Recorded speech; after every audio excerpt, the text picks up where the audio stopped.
Ladies and gentlemen, welcome to the first ever VHS review. Here we go.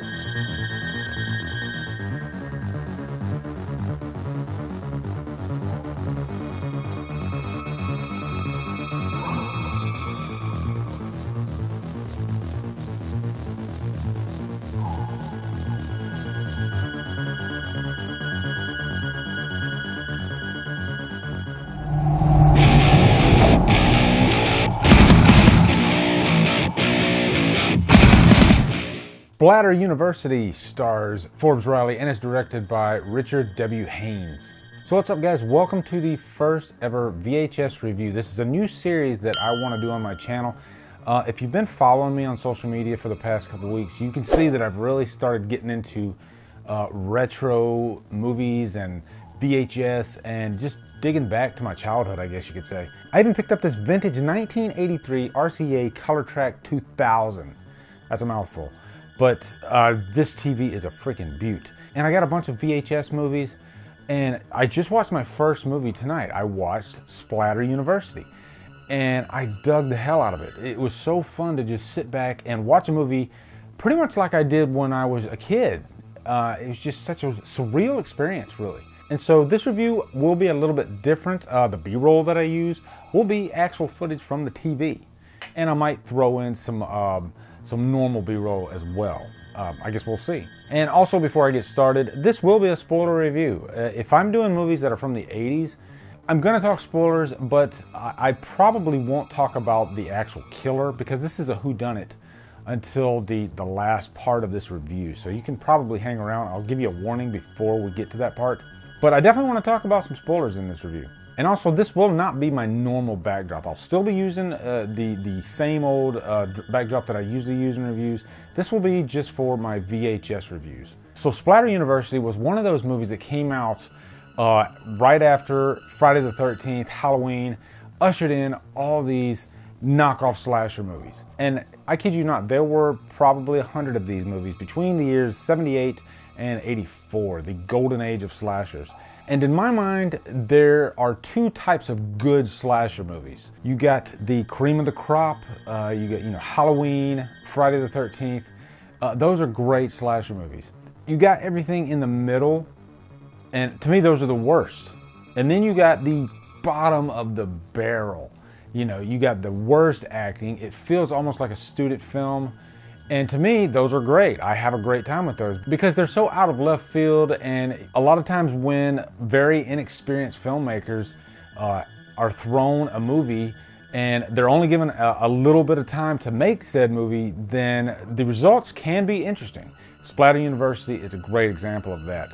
One reason being is because this movie, they were given 2 weeks to shoot at this college, and at the last second, they were told, no, you only get a week. So when you watch this movie, you can tell that a lot of the things feel kind of rushed in the movie.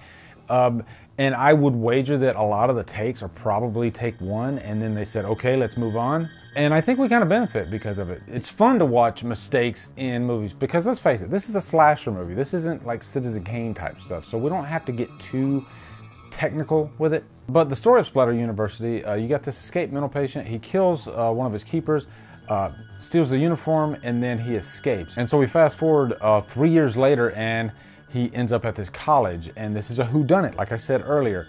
There's a killer going around, and he's killing people, and you don't know who it is. And there were probably countless whodunits out of all these slasher movies, and most of the time you don't even care. Now, first off, let me tell you what I really liked about Splatter University.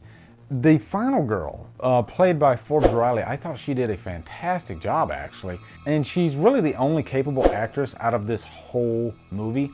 Most of the actors that kind of prop her up, you can tell that they're not trained actors at all. You would swear that these are maybe even extras that were on the set and they said, hey, you got the part. A perfect example is the howler dude that just constantly goes, "Ow!"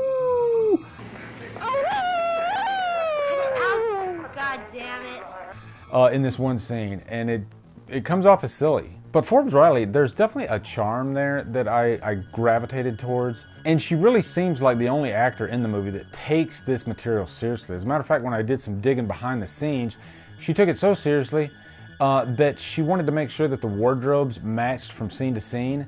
because the rest of the filmmakers, they were so busy doing other things that they didn't care. So she took the time to make sure that, I guess, continuity was at play during this movie. Also, because the acting is so bad in this movie, it does add a certain charm to it. There is some fun to be had. If you watch this movie with a group of people, you're probably going to have a good time. And also, I really dug the score in this. It's the cheapest sounding score ever. It sounds like they bought just a $19 Casio keyboard and made the score, and it works. It was perfect, I thought. At least they used the score where it needed to be. So it kind of kept the tempo of the movie going. Also, before we get into the cons, various slasher movies throughout the early 80s, they had a certain flavor to them. My Bloody Valentine is a perfect example. It was kind of a blue-collar slasher. You had these blue-collar miners, and it just felt like a different environment than, say, your Halloween type movie. Well, this one's no different. This felt like an inner-city New York type slasher. And most of the outside settings are really going to give that away.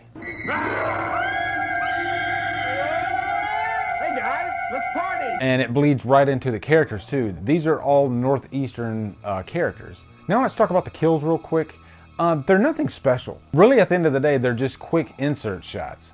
And they douse the victim with blood. I mean, they're really bloody, which is a good thing. That's a pro. But there's even some scenes where you can tell that they didn't have the time, so they just stuck a knife in somebody's mouth. But if I had to give them points for the kills, I'd say that they were pretty realistic, especially early on.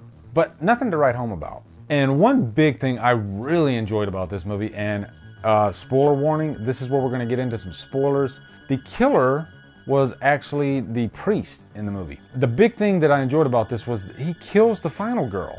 And I can't remember too many slashers where the final girl was just blatantly killed at the end of the movie. And then the killer is caught, and we see him in his psychiatric environment, and he's completely batshit crazy.